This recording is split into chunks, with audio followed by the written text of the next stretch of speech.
What's up, guys? Today I'll be breaking down a commonly used strat that our raid group uses to take out the Warpriest. In the back's a quick little map. Obviously I've labeled them. S means switch, P is where the pillar are, and EN is where the enemies typically spawn. It's not, of course, perfect, it's not to scale, but I think it's a really decent demonstration and you shouldn't have any problems figuring it out. So there's the map. Refer back to it as I talk during the commentary. If you're not familiar, refer back to the map. It'll explain everything. Start the match by splitting your team into 3 groups of 2, your fire team. Like I said, there's 3 switches on the ground that you have to stand on together at the same time to start the fight, and these will be key in damaging the boss as you continue the fight. The priest will come out, don't shoot him, you can't even damage him at this point. The next part, when you're actually at your group area, like I'm on the left side here, adds will spawn and come out of the doorways on each side near the switches. Take them out. Of course, the thing of note too, there are red and yellow bar acolytes, witches, and all sorts of wizards and all things that come out. But with the acolytes, kill the red ones first. If you kill a yellow one first without killing the red ones will start to shoot ogre-like attacks at you that could do quite a bit of DPS, so take care of them first. After killing these 3 or so waves of enemies, a major knight will spawn on each of the 3 areas. Take it out, but try to kill them in sequence and make sure your team calls out when it kills the knight. When it's done, and you're finally done killing this knight, your screen will prompt glyph sequence started. Have one of the members of your team, it'll be me in the video, and I find it easier for the person on the left side to do so. Go to the very back, almost behind the Warpriest, and call out which of the pillars lights up. This is the glyph sequence. In my case here, as you're going to see in a second, it went, for the first run, it went left side lights up first, right side lights up second, and then center lights up third. Now, it appears opposite based on what I said, but I called it out based on where my teammates are instead of where I am in reference to entering the arena. So it's actually the opposite of my perspective that I'm calling out.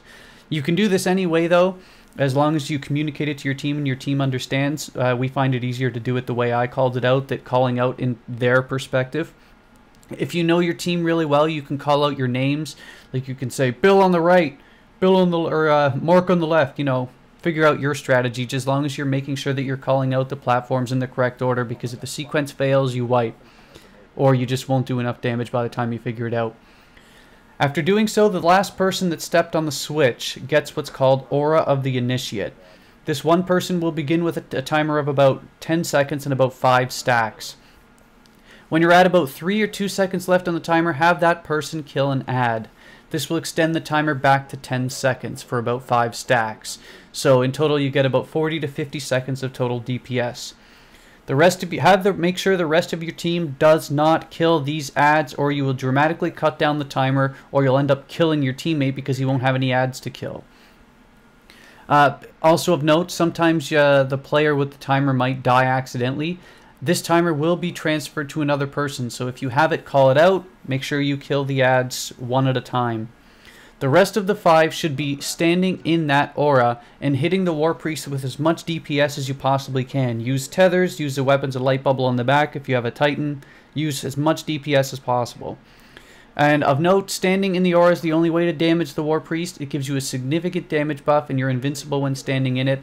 I know a lot of players like to move around, but if you're outside the aura, you're killing your DPS. Just stand in it and don't move. When the timer runs out, as you just saw, the Warpriest calls upon the Oculus, or it's a blinding light that instantly kills you if you aren't standing in the shadow of one of the 3 pillars. Hide in the shadow, and when he ends this light, which lasts about 10 seconds or so, return to the previous spots that you started the fight with and repeat the process over again. Taken will spawn instead of Hive when he's nearly dead, but they're actually easier to deal with. You will always group up and do damage from the area that the last switch was triggered, but there's a caveat to this I'll explain in a second. Of note, each time the Warpriest calls upon the Oculus, he melts away one of the pillars that the last switch was triggered on. So in our case, in the very first run, he melted away the middle pillar first, and as you're about to see in a second, we start on the right side, or the second run is on the right side here. He melts away this right side pillar. Because there's 3 total pillars, this means logistically that you have 4 cycles to kill the Warpriest, or you will have no more cover, and the Oculus will definitely kill you. You can switch locations after the final switch is triggered. So say, for example, if you triggered the middle switch like first on your first run, normally you'd stay there to kill the boss. But you can move to the right, for example, to influence which pillar was taken out. But it will take time off your DPS because you will have to relocate. Just make sure that on your second or third cycle that you have a pillar to stand behind for cover. You can end up drawing the same glyph sequence consecutive times, which means that you won't have cover for the second time that you say, like for example, in our very first run we went to the middle. If we ended up drawing the middle glyph as the last one in our second run, that means we have no pillar to stand behind for cover when he triggers the Oculus on the second run, which means you'll have to relocate to the left or to the right side. If not, you die. It's just something to be aware of and something to keep in mind, that don't take for granted that the sequence is immediately going to grant you cover and it's easy peasy take cover. Be aware of where you are and if you have cover, and make sure you relocate appropriately, otherwise you will die.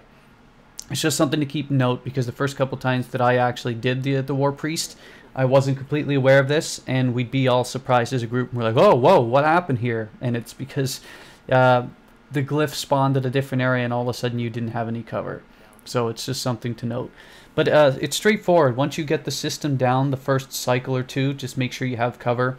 Make sure you have an appropriate system like this to call out the appropriate area to hide behind. And after that, it's just repeating the process 2-3 times. If you have enough DPS, easy kill. Have a good one, everyone. Yeah, that's what confused me the first time, because I've never actually seen them down on a call out. Oh, what the fuck are all the ads? There's 0 ads. I'm dead.